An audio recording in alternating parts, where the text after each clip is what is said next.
Pollachi belt Coimbatore belt இருந்து தென்மேற்கு பருவ காற்று பேசினா ஒரு மழை பெஞ்சிட்டே இருக்கும். அதாவது பெரிய மழை வராது, மழை சாரல் அடிச்சுக்கிட்டே இருக்கும். புரியுது அவனுக்கு? தொடர்ந்து சாரல் அடிச்சிருக்கும் போது கொங்காடைன்னு ஒன்று போட்டுக்குவோம். கொங்காடைன்னா யாருக்கா தெரியுமா? கொங்கை நான் சொல்லி கொடுத்தேன் போலுக்கு சொல்லியிருந்தேன் நான்.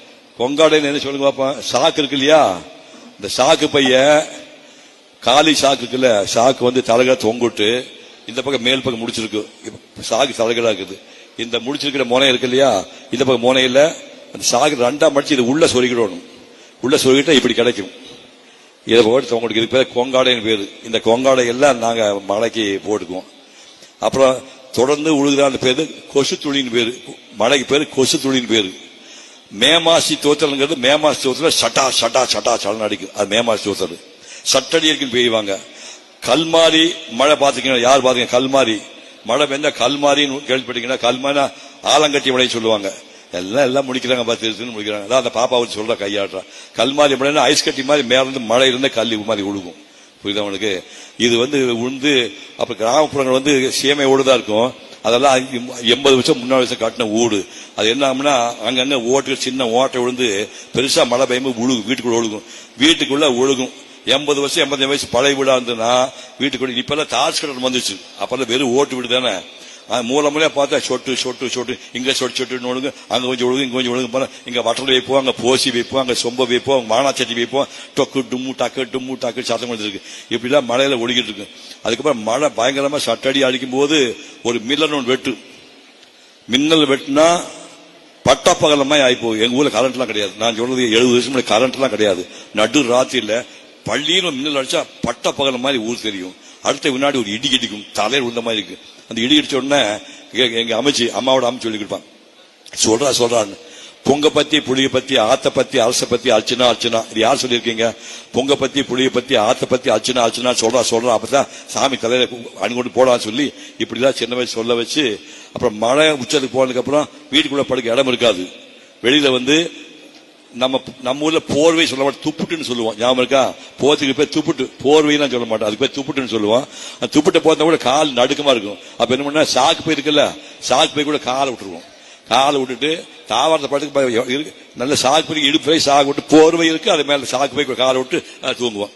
அப்புறம் காளான் வந்து நல்லா மழை பெஞ்சு பூமி குளிர்ந்ததுக்கு அப்புறம் பூமியில காளான் முறைக்கு நீங்க சாப்பிட இந்த காளான் இல்ல, ஹோட்டல வைக்கிற அந்த காளான் இல்ல, ஒரிஜினல் காளான் எரும காளான் இப்படி கோடமா இருக்கும், இத்தனை பெருசா இருக்கும், தண்டு அடிப்பது பெருசா இருக்கும், பூமியில முளைக்கும். அந்த காளான பறிச்சுட்டு வந்து எங்க காலத்துல வந்து அடுப்பு கேஸ் அடுப்பு கிடுப்பு இல்ல கெட்ட வார்த்தை எல்லாரும் இடையே என்னன்னு தெரியாது. காஞ்சி போன பருத்தி செடிக்கு பேர் பருத்தி மாறுன்னு பேரு. பருத்தி மாறு காஞ்சி போன பருத்தி செடி. அந்த பருத்தி மாறு பின்னாடி போர் போட்டு வச்சிருப்பாங்க. அந்த பருத்தி மாடை கொஞ்சம் புடுங்கிட்டு வந்து அடுப்பை பத்த வச்சு அந்த பருத்தி மாடை வச்சு எரி விட்டுட்டு பழைய காலத்தை பார்க்கணும். அது எந்த காலத்தை கண்டுபிடிச்சாலும் தெரியல. ஒரு வாக்கணும்னா கரண்டி பெருசா இருக்கும். அந்த வாகனத்துல உள்ள வச்சு லேசா கொஞ்சம் எண்ணெய் தெளிச்சு விட்டுட்டு இந்த காளான பீஸ் பீஸா கொடையை அடிப்பகை தண்டுல பீஸ் பீஸா வெட்டி உள்ள போட்டு அது வேக விட்டு லேசா மிளகு தூள் கொஞ்சம் உப்பு போட்டு அப்படியே கிரண்டி விட்டு அது வேந்தோட எடுத்து சாப்பிட்டா ஒரு ருசி வருமே. யார் சாப்பிட்டுருக்கீங்க அந்த காளான்ல? என்னடா என்ன பெரிய சிக்கன் மட்டன் வேண அந்த காளான் ருசி இந்த லைஃப்ல பார்க்கவே முடியாது. அப்படி அந்த காளான் சாப்பிட்டு இருப்போம். அப்புறம் எங்க காலத்துல வந்து பூரா பூமி செம்மண் பூமி. எங்க பூமியில தஞ்சாவூர் மாதிரி வயக்காடெல்லாம் கிடையாது, செம்மண் பூமி.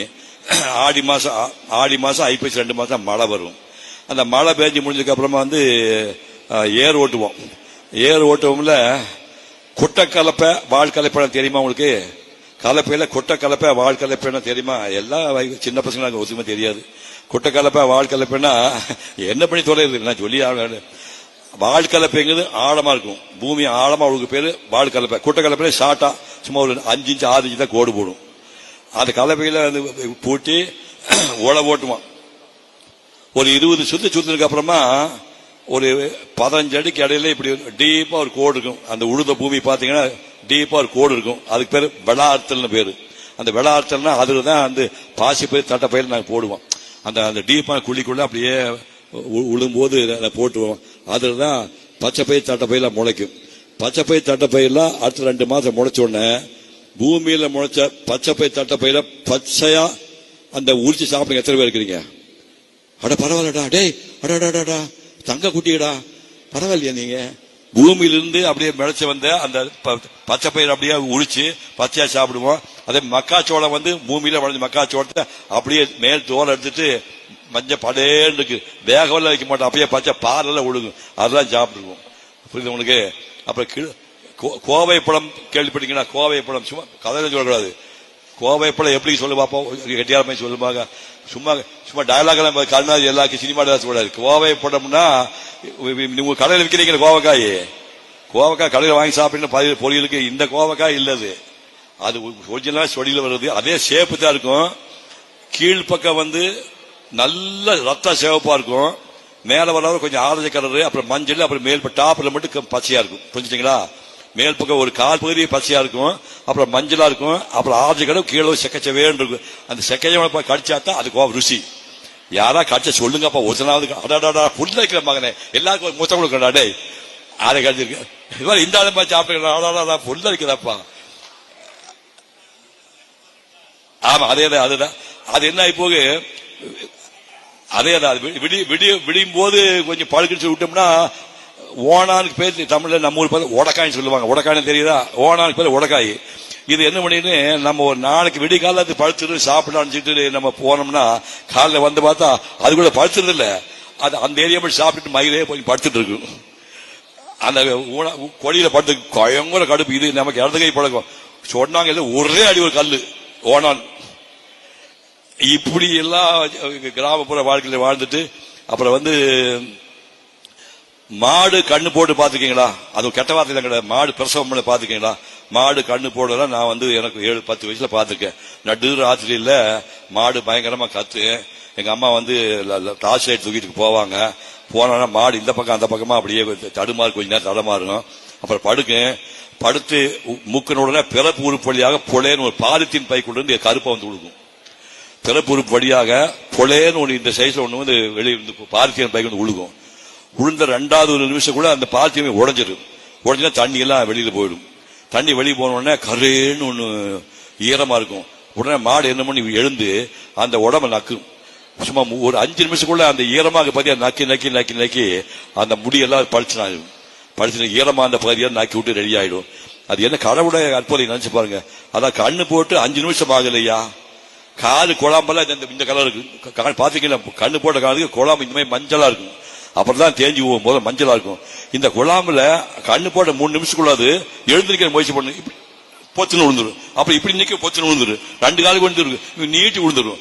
எழுந்து போய் நிக்க முடியாது. கஷ்டப்பட்டு அப்புறம் எழுந்து நின்று ஒரு 5 நிமிஷம் எழுந்து நின்று அப்படி நிலமாயிட்டு தடுமாறிட்டு கழுத்து கிட்ட போய் முன்கால் கிட்ட போய் அடி வயிற்றுல போய் மடியில பால் குடிக்க யாரையா கண்டுபிடிச்சாங்க? அந்த பச்சை கண்ணு குடிக்கிற பால் குடிக்கிற இடம் மடி இங்கதான் இருக்கு. எவன்டா சொல்லி கொடுத்தீங்க? இந்த அற்புதம் எல்லாம் நான் பார்த்தவன். அப்ப கண்ணு போட்டு சீம்பால் கொடுப்பாருங்க. சீம்பால் சாப்பிட கத்து வைக்கிறீங்க. சீம்பால் அடே இது பெரிய ஆளுகடா, எல்லாம் கவுண்ட பசங்க தான் போடுங்க. எல்லாமே சீம்பால் சாப்பிடாத பையன் இருப்பாருங்க. என்ன ருசி சக்கரை போட்டு கொடுப்பாங்க. அந்த சீம்பால் எல்லாம் நாங்க சாப்பிட்டு வந்தவங்க. அப்புறம் பள்ளிக்கூடம் அப்படின்னு போறீங்கன்னா, பள்ளிக்கூடம் எங்க காலத்துல பள்ளிக்கூடம் கிடையாது. புள்ளார் கோயில் பூஜை பண்ற பண்டாரம் தான் ஆனாவனா சொல்லிப்பான். புள்ளார் ஆனாவனா சொல்லிப்பான். தெருவில் போய் மண் அள்ளிட்டு வருவோம். திரும்ப தள்ளி பண்ணிட்டு சமணம் போட்டு உட்கார்ந்து சென்னையில அந்த மண்ணை கொட்டிடுவோம், குமிச்சிடுவோம். இப்படி குமிச்சிட்டு அந்த மண்ணை சதுரம் பண்ணி அந்த சதுரம் பண்ண மண்ணை தான் ஆனாவன் எழுதணும். ஞாபகம்? ஆனாவனா என்பது அந்த ஆள்காட்டி வரலாம் சதுரம் பண்ணிட்டு அந்த மண்ணை தான் ஆனாவன் முதல்ல அறிவோம்னு நான் எழுதி பழகிறது. அப்படித்தான். அப்புறம் அதுக்கப்புறம் பக்கம் எங்க ஊரு 4 பல்லாங்க ஊர்ல ஜிடி நாடு பிறந்து வளர்ந்த ஊரு கலங்கல் பேரு. அங்க போனா கல்மண்டபத்துல போய் போனா நீங்க எல்லாம் வாழிய செந்தமிழ் வாழ்கிற தமிழர்னு பாடப்போசல கடவுள் பார்த்து படிச்சிருப்பீங்க. பெரும்பாலும் வாழிய செந்தமிழ் வாழ்கிற தமிழ் படிச்சிருப்பீங்க. நாங்க படிச்சது வாழ்க வாழ்கவே நமது மன்னர் வாழ்கவே 5ஆம் ஜார்ஜ் மன்னர் வாழ்கவே. புரிஞ்சுட்டீங்களா? வாழ்க வாழ்கவே நமது மன்னர் வாழ்கவே 5ஆம் ஜார்ஜ் மன்னர் வாழ்கவே 5ஆம் ஜார்ஜ் மன்னர் ஆடிட்டு இருக்கிறோம். அப்போ நான் சொல்றது 1945-46. இப்ப புதுசத்துல இருந்து ராஜா ட்ரெஸ் இருப்பான் லெப்ட் சைட்ல, அந்த கத்தியில கிரீடத்தோடு இருப்பான். இந்த பதில பாட்டு இருக்கு. இப்படி ஆரம்பி திடீர்னு ஒரு நாடு டே கொடியாத்து நாங்க வாங்கடாங்க. என்ன வயசு ஒரு 5-6 வயசு ஓடுறோம். ஒரு சங்கத்துல கொடியாத்துனாங்க. அப்புறம் முட்டாய் கொடுத்தாங்க. ஆரஞ்சு கலர் மிட்டாயி, மஞ்சள் கலர் மிட்டாயி, பச்சை கலர் மிட்டாயி கொடுத்தாங்க. ஆரஞ்சு மிட்டாயை ஃபர்ஸ்ட் டைம் லைஃப்ல பச்சை கலரு, மஞ்சள் கலர், சிவப்பு கலர், பிங்க் கலர்ல ஆரஞ்சு மிட்டாய். என்ன கேட்டா நாடு சுதந்திரம் அடைச்சிட்டு இருந்தாங்க. எங்களுக்கு சுதந்திரம் அடைஞ்ச தெரியவில்லை, அந்த ஆரஞ்சு மிட்டாய் முதல் சாப்பிடுறது ஞாபகம். புரியுதுங்களா? அப்படி ஆரம்பிச்சு அப்புறம் 1ஆம் கிளாஸ்க்கு 1 ரூபா, 2ஆம் கிளாஸ் 2 ரூபா, 3ஆம் கிளாஸ் 3 ரூபா, 4ஆம் கிளாஸ் 4 ரூபா கொடுத்து இங்க எல்லாம் கொஞ்சம் பெரிய ஆளுகள் இருக்கிறீங்க. நான் பல ஆள சொல்லியிருக்கிறேன். 4ஆம் கிளாஸ் படிக்கும்போது நான் ஒரு கணக்கு போட்டேன். இப்ப முன்னாடி கொஞ்சம் கொஞ்சம் விவரமான ஆள் உட்காந்துருக்காங்க. கையில காசு வச்சிருக்க பாக்கெட்ல கத்தியமா கொடுப்பேன். ஒரு கணக்கு போடுறேன். நம்ம அம்மணிகள் பச்சை சேர கட்ட அம்மணிகளா உட்காந்துருக்கா. இந்த கணக்கு படி சொல்லிட்டீங்கன்னா 1000 ரூபாய் போறதுக்குள்ள கொடுத்துறேன். கால் அரைக்கால் காசுக்கு 4 அரைக்கால் கத்திரிக்காய். கால் அரைக்கால் உனக்கு தான் சொல்றேன். கால் அரைக்கால் காசுக்கு 4 அரைக்கால் கத்திரிக்காய். ஒரு காசுக்கு எத்தனை கத்திரிக்காய்? கால் அரைக்கால் காசுக்கு 4 அரைக்கால் கத்திரிக்காய். ஒரு காசுக்கு எத்தனை கத்திரிக்காய்? நான் இன்னொரு 5 நிமிஷம் பேச போல சொன்னீங்கன்னா சத்தியமா மேடையிலே 1000 ரூபாய் கொடுக்குறேன். போட்டு பாருங்க. இதெல்லாம் அதுக்கு ஒண்ணும் பண்ண முடியாது, லமுட்ட முடியாது. இதெல்லாம் நீங்க படிக்கணும்னா வியசமாய் படிச்சுக்கணும். வியசமாய் பண்ண புரியுங்களுக்கு கால் வாய்ப்பாடு 1/4, அரை வாய்ப்பாடு 1/2, முக்கால் வாய்ப்பாடு 3/4, வீசம் வாய்ப்பு 1/16. கொப்ப மகனை அது படிச்சிருக்கோம். 1/16 படிச்சிருந்தா தான் அதை போட முடியும். இங்க சும்மா நாங்கள் கம்ப்யூட்டர் நோண்டக்கூடாது. ஏதாவது போன கொண்டே போடுவேன். யார காட்டுறா பாரு இங்க வத்தி உட்காந்துட்டு நேக்க அடிச்சு பார்க்கலாம். அந்த வேலை வச்சுக்காத, மைண்ட்ல சொல்லு. வாய்ப்பாடே படிக்காத போல இது நேக்க அடிச்சு பார்க்கலாம் பாக்குறாங்க. ஆயிரம் அப்படியே கிடைக்காது ஆசு. இதையெல்லாம் நாங்க 4 வயசு படிச்சுட்டு அதுக்கப்புறம் சூலூர் போய் 6, 7, 8க்கு 2.25 ரூபா ஃபீஸ் கட்டி படிச்சுட்டு அப்புறம் 9, 10, 11க்கு 5 ரூபா ஃபீஸ் கட்டி படிச்சு முடிச்சு அந்த கடைசி வருஷம் எங்க அம்மா படாத பாடுபடுறா. இங்க நிக்கிற சிங்க குட்டியா நிக்கிறேன். நான் எல்லாம் பெருமைக்குரிய குடும்பம் எல்லாம் கிடையாது எனக்கு. அந்த இந்த நாள் ஊனமா வந்தானே அவன் கையெழுத்து கும்பிடுறான். அவன் சொன்னா பாத்தியா 32 வயசு உங்க அம்மா விடுவோம். கண்ட தண்ணி வந்துருச்சு. எங்க அம்மா விடுவாங்க 32 வயசு. அந்த ஆள் சொல்றான்னா அவன் எவ்வளவு படிச்சிருக்கணும். செருப்பில் நடந்து வந்துட்டு இருக்கான். நீ யாருமே சொல்ல முடியாது. சொல்றான் உங்க அம்மா 32 வயசு விடுவா ஆயிட்டாங்க அப்படின்னு சொன்ன. கண்ணை தண்ணி விடுச்சு. 32 வயசு அம்மா விடும். எங்க அப்பா 33 வயசு எங்க அப்பா செத்து போயிட்டாரு. அந்த பொம்பளை காடு கரையில செங்காட்டுல பாடுபட்டு படிக்க வச்சு ஆளாக்கி இன்னைக்கு நான் மேடை நிக்கிறேன். எங்க அம்மா போட்ட பிச்சை ஞாபகம் வச்சுக்கணும். 50 வயசு வாழ்ந்து 81 வயசு எங்க அம்மா செத்து போனாங்க. அந்த அம்மா போட்ட பிச்சையில தான் நான் இந்த இடத்துல இருக்கிறேன். கடைசி வருஷம் ஸ்கூல் ஃபீஸ் 5 கிலோ கட்டியாச்சு. இப்ப 2 நாள் ஆச்சு. 11 ரூபா 50 பைசா வேணும்னா இது என்ன அளவு? திடீர்னு நேற்று கட்டின அம்மா அது ஸ்கூல் ஃபீஸ், இது பப்ளிக் எக்ஸாம். ஆமா பொது பரீட்சை இல்லையா, எஸ்எஸ்எல்சி பொது பரீட்சை. 11 ரூபா 50 பைசா கட்டணும்னாங்க.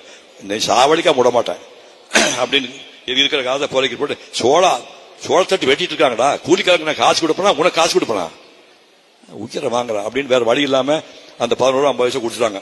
அதை கொண்டு போய் கட்டியாச்சு. அப்புறம் 2 நாள் கழிச்சு போய் தலையை சொரிஞ்சேன். இப்ப என்ன வேணும் உனக்கு? அந்த 6, 7, 8, 9, 10, 11 6 வருஷம் கூட படிச்ச பசங்கள்லாம் ஒரு 25 பேர் இருக்கிறாங்க. பிள்ளைங்க ஒரு 7 பேர் இருக்கிறாங்க. வாத்தியாருங்க ஒரு 8 பேர் இருக்கிறாங்க. 8 வாத்தியாரு, 7 பிள்ளைங்க, 25 பசங்க சேர்ந்து ஸ்வீட் காரம் காபி சாப்பிட்டு குரூப் போட்டோ எடுக்கிறதுக்கு கொன்னு போடுவேன். 5 குழந்தை ஒவ்வொன்னா செத்து போயிட்டா நீ செத்தா மயிலே போச்சு கொன்னே போடுவேன் அப்படின்னாங்க. நம்ப மாட்டேங்க. அன்னைக்கு சாயங்காலம் 5 மணிக்கு 3:30 மணிக்கு கிளாஸ்ல பெஞ்சில் எடுத்து போடுறாங்க ரெடி பண்ணா போட்டோ எடுக்கிறதுக்கு. என்ன மாதிரி நான் எப்பவுமே 4th ரேங்க் தான். ராட்சச பசங்க 1, 2, 3 பசங்க ரேங்க் வாங்க விடவே மாட்டேன். கடைசி வரைக்கும் விட மாட்டேன். ராட்சச பசங்க என்ன படிச்சாலும் அவன் 1, 2, 3 இருப்பான். நம்ம 4th ரேங்க் தான். என் வீட்டுல பொழப்ப அப்படி ஒன்னாங்கன்னா ஃபர்ஸ்ட் ரேங்க் போய் வீட்டுக்கு காசு கொடுக்கல. எல்லாம் பை தூக்கி தோல் போட்டு வெளியே போறான். மற்ற பசங்க குடிதான் எங்கடா போறீங்கன்னாங்க. வீட்டுக்கு போறோம் அப்படின்னா இந்த போட்டோ எடுக்குன்னா அது காசு கொடுத்தவங்களுக்கு அப்படின்னா ஓ காசு கொடுக்கலையோ அப்படி ஃபீல் பண்ணி பரவாயில்ல போட்டோ நின்று போனாங்க. அது நாகரிகம் இல்லை, காசு கொடுக்காம போட்டோ நிக்கூடாதுன்னு போயிட்டேன். அதுக்கப்புறம் 50 வருஷம் உங்க வீட்டுல குரூப் போட்டோ பார்த்து கண்டு தண்ணி வரும். நான் யார் வீட்டுல குரூப் போட்டோ பார்க்க மாட்டேன். யாரு வீட்லயும் போய் குரூப் போட்டோ பார்த்தா கண்டு தண்ணி வரும். இந்த போட்டோ நம்ம எடுக்க முடியாது. நம்ப மாட்டேங்க. சினிமா நடிகனாய் 192 படங்கள் நடிச்சேன். 87 கதாநாயகி கட்டி பிடிச்சி மொத்தம் கொடுத்து நடிச்சேன். கொடுமையை பாரு. அதுக்கப்புறம் பைத்தியக்காரி பொண்டாட்டியை 2 குழந்தை பெற்று கொடுத்துருக்காங்க நினைச்சு பாருங்க. ரோசகாரி கல்யாணம் பண்ண நினைச்சு பாருங்க. 87 கதாநாயகி கட்டி பிடிச்சி கன்னத்துல மொத்தம் குடிச்சு நடிச்சு 192 படங்கள்ல கணக்கு போட்டு பாத்தீங்கன்னா ஒரு 4 கோடி பிரேம்ல இந்த மூஞ்சி இருக்குது. 4 கோடி பிரேம்ல இந்த மூஞ்சி இருக்குது. ஆனா அந்த 5 ரூபா போட்டோ இல்லை. அதனாலதான் இப்ப இந்த போட்டோ எடுக்கும் போது பார்த்தீங்கன்னா கட்டாம ஏன் எடுக்க சொல்றேன்னா அந்த போட்டோ அருமை அவங்களுக்கு தான் எனக்கு தான் தெரியும். அந்த வலி என்னன்னு தெரியும். அப்படி ஆரம்பிச்சு நான் விட்டேன்னா 50 வருஷம் கழிச்சு அதே ஸ்கூலுக்கு போய் விஜய் டிவிக்காக பேட்டி எடுத்து அதே ஸ்கூலுக்கு போய் 10 பசங்க உயிரோடு இருக்கிறாங்க. வாத்தியார் 2 வாதி உயிரோடு இருக்காங்க. போட்டப்படி 3 பேர் கிளவி ஆயிட்டாங்க. 4 கிழமை தானே. நான் கிளவிக 10 பசங்க வாத்தியார் நான் உயிர் எல்லாம் வச்சு எந்த இடத்த விட்டமோ அதே இடத்த பெஞ்ச போட்டு அங்கே ஏறி நின்று போட்டோ எடுத்து வராது கவுண்டர் என்ன வராது நேரா மேல ஏறி வந்து இப்பதான் வருங்க நேரா போய் ஒரு போட்டோ எடுத்து அந்த போட்டோ என்ன இன்னும் வச்சிருக்கேன். அதுக்கப்புறம் அந்த ஸ்கூலை தத்தெடுத்துக்கிட்டு இன்னைக்கு அந்த ஸ்கூலுக்கு நான் தான் தலைவர், முன்னாள் மாநில அறக்கட்டளை தலைவர். 30 லட்சம் ரூபாய் சேர்த்து வச்சிருக்கிறோம். ஒவ்வொரு வருஷம் பஞ்சாயத்து யூனியன்ல ஃபர்ஸ்ட் செகண்ட் தேர்ட் வர பசங்களுக்கு கிட்டத்தட்ட 14 வருஷமா 5000 வந்து 20 பசங்களுக்கு 14 வருஷமா கொடுத்துருக்கோம். அந்த படிவு தத்தெடுத்துருக்கோம். அந்த மாதிரி சொன்னா கிராமத்து வாழ்க்கை போயிட்டே இருக்கும். அப்புறம் நானும் ஊருக்கு போகணும், பிளைட்டு வெயிட் பண்ணிட்டு இருக்குது. உங்களை எல்லாம் சந்திச்சதுல அளவெல்லாம் சந்தோஷம். என் குழந்தைங்க, என் பெரியவங்க, என் தம்பி மாதிரி, எங்க அண்ணன் மாதிரி யாரும் கிடையாதுங்க, சத்தியமா கிடையாது. அவரு நீ அண்ணனா இருக்க இல்ல. என்ன வயசு உங்களுக்கு? வெள்ள முடிக்காரு என்ன வயசு? என்ன வயசு? சின்ன பையன் தானப்பா. 72 என்ன 6 வயசு சின்ன பையன் தானே. அட பாப்பா. அப்ப இது பக்கத்து தம்பி, அது இந்த சின்ன தம்பி, குட்டி பசங்க, என் பேர பேத்திகள் உட்காந்துருக்காங்க. நீங்க எல்லாரும் இந்த அரங்கத்தில் இருக்கிற எல்லாரும், சேலத்தில் இருக்கிற எல்லாரும், தமிழ்நாட்டுக்கு எல்லாரும், இந்தியாவுக்கு எல்லாரும், உலகத்திற்கு எல்லாரும் எல்லா வளமும் பெற்று 100 ஆண்டு வாழ வேண்டும் என்று கபிலபுரம் சொல்லியிருக்கிறார். 100 பூவு. அந்த பூவெல்லாம் மானசீகமா சொல்லி உங்க மேல தூவிட்டு நான் விடைபெற்றுக் கொள்கிறேன். வண்டிதழ் ஒன்சங்காந்தல் ஆம்பல் அனிச்சம் தன்கை கோவலை குறிஞ்சி வெற்றி செங்கொடு வேரி தேமா மணிச்சகை உறுதினார் அவுழ்த்து உந்தூள் கூவரம் எரிபுற எருளம் சுள்ளி கூவரம் வடவனம் வாகை வான்பூங்குடசம் எருவை சேர்விலை மணிப்பூங்கருவிலை பயனி மானி பல்லண குரமம் பசும்புடி வகுளம் பல்லணக்காயா விரிமலர் ஆவரை வேரல் சூழல் குறியை பூளை குருநருங்கண்ணி குறுகலை மருதம் விரிப்பூங்கோங்கம் போங்கம் திலகம் தேங்காமல் பாதிரி செருந்தி அதிரில் பெருந்தன் சண்பகம் கலந்தை குழவி கடிகமல் களிமா தெல்லை பாலை கல்லிவர் முல்லை கொல்லை படவம் சிறுமாரோடம் வாழை வள்ளி நீண்டர் நெய்தல் தாழை தளவம் முள்ளாட்டாமலை ஞாழல் மொபல் நந்தன் குகுடி சேடல் செம்மல் சிறுசங்குடலை கோடல் கைதை கொங்குமுதி நடுவலை காஞ்சி மணிக்குலை கல்கமன் நெய்தல் பாங்கரம் மரம் பல்பூந்தணக்கம் இங்க இளவம் தூங்கிட கொண்டை அரும்பு அமராத்தின் எண்குடிய வரை பகண்டை பல்லாசம் பல்பூம்பண்டி வஞ்சி பித்திகம் சிந்துவாரம் தும்பாய் துளை துடுப்பும் தோன்றி நன்பி நரபம் நண்புன் நாகம் பாரம் பேரம் கைங்குறுக்கு தறி ஆரம் காடி கடியின் முன்னை நந்தம் நாகம் நல்லூர் நாடி மாயில் குந்தும் வேங்கையும் புறம். இந்த 100 போய் உங்க எல்லாரும் மேலே தூவி நீங்க எல்லாரும் பல்லாண்டு வாழ வேண்டும் என்று வாழ்த்து விடைபெறுகிறேன். நன்றி.